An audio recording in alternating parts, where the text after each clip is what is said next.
Bienvenidos. En esta sección, como siempre, aportamos la visión comparatista de la jurisprudencia del Consejo de Estado francés con el objeto de poner en perspectiva a la realidad jurídica vernácula. Hasta ahora venimos relevando el periodo que comienza en 1909 y culmina en 1962, de esta jurisprudencia del Consejo de Estado francés, y hemos analizado los precedentes Eries de junio de 1918, Rubin de Sorbonne de marzo de 1962 y Canal, Robin y Godot de octubre de 1962. A estos tres antecedentes, extendidos en el tiempo, vamos a agregar otro que es anterior a todos ellos, que data de 1909 y que es el caso Winkel. También, por supuesto, sobre el poder de policía de emergencia. Una primera conclusión que podemos observar de la compulsa de estos antecedentes es que en ellos no se verifica al estado de necesidad como sustancia o matriz de la emergencia. No se ha llegado todavía a sistematizar que el estado de necesidad es el común denominador de todas las emergencias.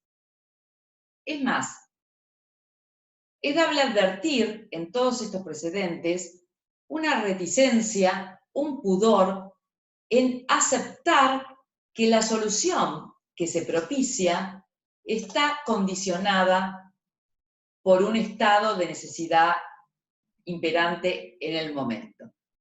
Hay una verdadera reticencia a aceptar la fuerza de la necesidad, como si ello fuera o condujera a afirmar una claudicación del derecho. Veamos estos precedentes, en los que, como les adelantara, hay una negación del estado de necesidad y esa negación conduce a propiciar soluciones alambicadas, artificiales, si se quiere, que suscitan una gran crítica en el momento, inclusive porque no parecen contener una solución de justicia, y que además, y esto es el dato revolucionario, si se quiere, de estos precedentes, se encuentran a contrapelo o totalmente en sentido contrapuesto a la cultura imperante del momento. Recordemos que en Eries nos encontrábamos en las postrimerías de la Primera Guerra Mundial, 1918. Es más, el caso Eries es dictado por el Consejo de Estado cuando ya el gobierno había regresado del exilio de Burdeos, estaba en París, pero había una amenaza de nuevos bombardeos en París para el día siguiente. Eso anunciaban todos los periódicos. Es decir, en medio del peligro. El caso Eries es dictado en medio de una situación que amenaza la continuidad, la supervivencia, una situación de peligro. En Eries se trataba de un decreto del presidente de la Nación que autorizaba a suspender transitoriamente y para el ámbito militar, en una primera instancia, la vigencia de una garantía contenida en una ley de 1905 que establecía que antes de ser pasado a retiro o de ser cesanteado o disponerse la baja de un determinado oficial o militar, debía brindarse el acceso al expediente, a los efectos de que se pudiera ejercer una plena defensa. Tratábase ni más ni menos que del debido proceso legal adjetivo, ¿no? Lo que hoy llamamos el debido proceso legal adjetivo, que en Francia data de una ley de 1905. esta ley había sido suspendida por decreto del Poder Ejecutivo. Noten ustedes que en 1918 estamos en la Tercera República y en un contexto histórico, jurídico histórico, cultural, en el cual la ley es la fuente por antonomasia. La supremacía de la Constitución no existe tal como la conocemos hoy nosotros aquí y en todas partes. La supremacía en ese momento de la Constitución es meramente formal. La ley es la expresión de la voluntad popular. Es la máxima expresión de la libertad inclusive de los ciudadanos, la ley. Un decreto del Poder Ejecutivo del Presidente de la República que autoriza a suspender una ley, adviertan ustedes la gravedad. Esta ley, este decreto y otros más de similar tenor que autorizaban a otras suspensiones de otras normas, rápidamente fueron enviados al legislativo, al Parlamento, en marzo ya de 1917, habían sido enviados para que los convalidara, y por un olvido del legislador se convalidaron todos estos decretos, menos el que permitía suspender esta norma del debido proceso legal adjetivo, que quedó así huérfana de toda cobertura legal. Eries, como habíamos explicado anteriormente, es un oficial que lo pasan a retiro, que presenta un recurso por exceso de poder ante el Consejo de Estado, porque había sido pasado a retiro y no le habían permitido el acceso a su expediente, y el Consejo de Estado se ve en la difícil situación de tener que convalidar una medida irregular, hoy podemos afirmarlo, una medida absolutamente irregular, pero se ve también ante una situación de absoluto peligro en la cual era necesario mantener y fortalecer el poder de las fuerzas que defendían a la nación, el poder militar, que es el que había tomado esta decisión en definitiva y la había propiciado. Y opta por esta razón de Estado. Y tiene que hacer una construcción bastante artificiosa, que es, para salvar la situación, que es decir, que este decreto gozaba de una legalidad superior que dimanaba de un artículo 1 de la Constitución de ese momento, que era una ley de 1875 y que ponía en cabeza del presidente de la nación el preservar la seguridad del país y velar porque todos los servicios públicos se cumplieran ininterrumpidamente, etc. Con lo cual, la conducta ejercida por el presidente al suspender una ley en una época de peligro tenía validez constitucional, no legal, pero sí constitucional. Por cierto que es una construcción totalmente alambicada, forzada, y que además, como les decía, se encuentra en contraposición con el estado cultural imperante en el momento, en el cual recurrir a la Constitución y en perjuicio de un ciudadano, recurrir a la Constitución y en perjuicio de un ciudadano, resultaba un acto totalmente inédito. En Rubin de Servan, de marzo de 1962, también nos encontramos con un telón de fondo que es la guerra. Observemos que el telón de fondo del primer caso, Sieur Eries, es la guerra, Primera Guerra Mundial. Acá nos encontramos ante la mal denominada Guerra de Argelia, porque Argelia era una colonia francesa. Para hablar de guerra tiene que haber dos partes. Acá tenemos la metrópolis y una colonia francesa, Argelia, que se quiere independizar.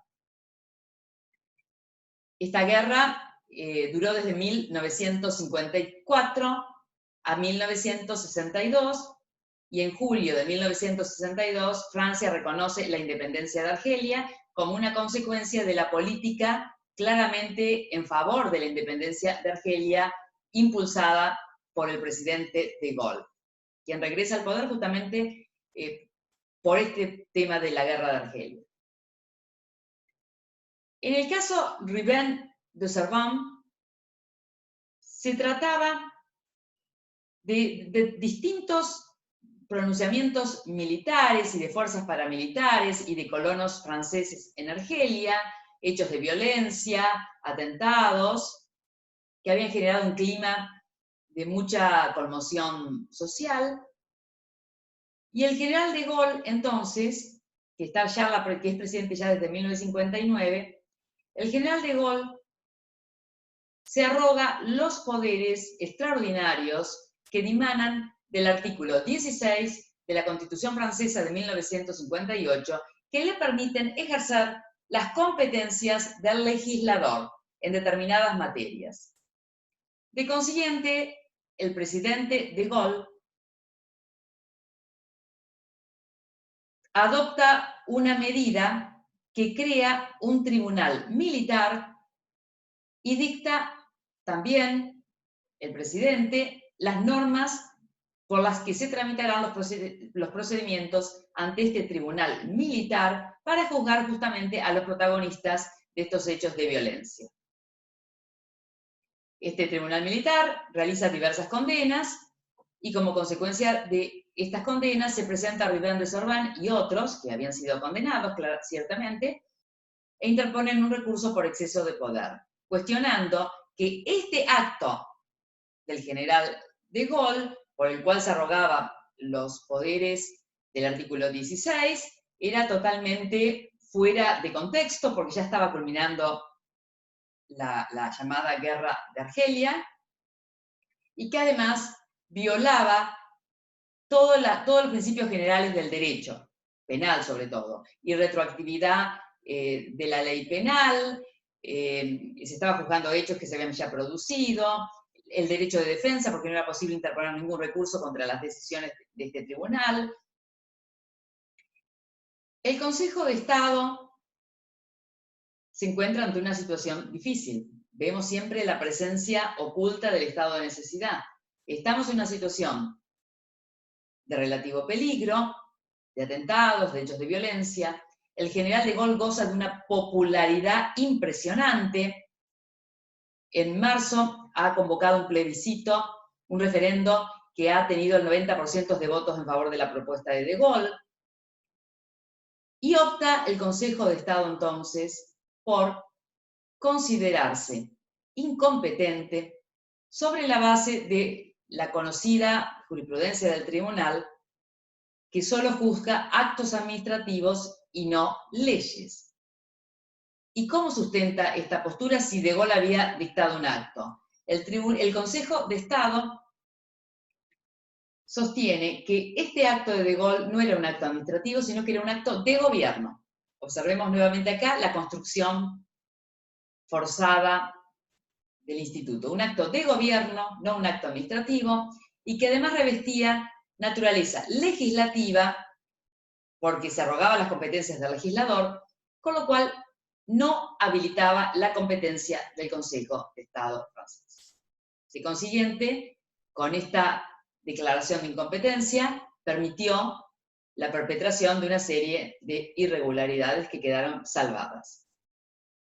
Pero la necesidad que subyacía en definitiva era preservar ante una situación de conmoción la autoridad del presidente. Y también esta solución es contrapuesta con la cultura jurídica imperante porque la noción de acto de gobierno gozaba de rechazo en la doctrina. No era un concepto, un instituto que estuviera cristalizado, consolidado. Era una construcción totalmente fuera de lo común. No así ocurre con el caso Canal, Robin y Godot, que se da ante circunstancias absolutamente similares a las de Rubén de Sorbonne. El general de Gaulle nuevamente se arroga los poderes que le delega una ley, en este caso, y a través de un esfuerzo de interpretación, y dicta una ordenanza, que es un reglamento, por el cual crea una nueva corte militar, porque el anterior tribunal había caducado en su actuación, crea una nueva corte militar para juzgar otros incidentes de violencia que se habían producido, y dicta las normas de procedimiento con las mismas características: imposibilidad de recurrir, violando el principio de irretroactividad de la ley penal. Esta Corte Militar dicta varias sentencias, entre ellas una condena a muerte, respecto de un oficial que era justamente el protagonista de esta sentencia, que es Canal, que integraba una fuerza paramilitar. Esta condena a muerte, es dictada en septiembre. Y el tribunal, el Consejo de Estado francés, dicta su sentencia en octubre de 1962. Fíjense la inmediación de los tiempos. Y quizás esto haya incidido, que había una condena a muerte, pero en este caso, el Consejo de Estado francés, en un verdadero desafío a la autoridad de Gaulle, porque después de esto realmente hubo momentos de terrible tensión entre la figura presidencial y el Consejo de Estado. En este caso, en Canal, Robin y Godot, el Consejo de Estado se declara competente sobre la base de considerar que una ordenanza era un reglamento. Y anula la ordenanza, anula la creación de la Corte Militar y anula todas las condenas, incluso la sentencia de muerte de Canal. Les comentaba que a estos antecedentes se agrega un cuarto, que es Winkel, de 1909. Observemos que en Winkel, que es previo a estos tres, observemos que en Winkel no se da una situación de guerra, pero se da una situación que el Consejo de Estado asimila a una situación de guerra. Es decir, seguimos sin recurrir al estado de necesidad, reconocer a la necesidad como sustancia del derecho de necesidad y del derecho de emergencia. En el caso Winkel, se trataba de una huelga colectiva limítrofe con el amotinamiento de funcionarios públicos, de funcionarios que se desempeñaban en los servicios de telégrafos, teléfonos, correos. Y se consideraba de tal gravedad esta huelga, esta provocación, en ese momento, en 1909, que el gobierno declaró la cesantía de estos funcionarios, de todos los que hacían huelga, sin darles acceso al expediente, es decir, sin cumplir esta ley que les mencionaba antes en el caso 10 de 1905, que establece que en toda sanción hay que dar acceso al expediente a la parte. Por supuesto, los funcionarios que habían hecho huelga acuden al Consejo de Estado francés.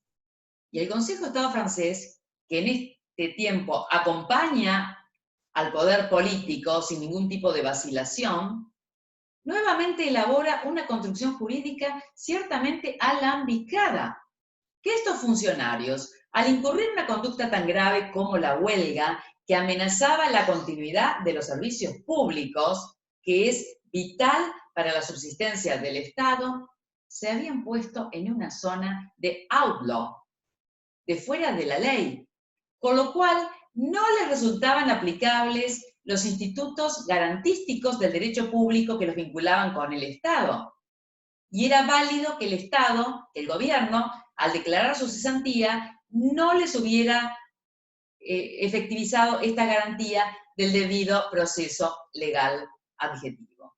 El Consejo de Estado consideró que esta huelga era asimilable a un hecho revolucionario, a un hecho bélico.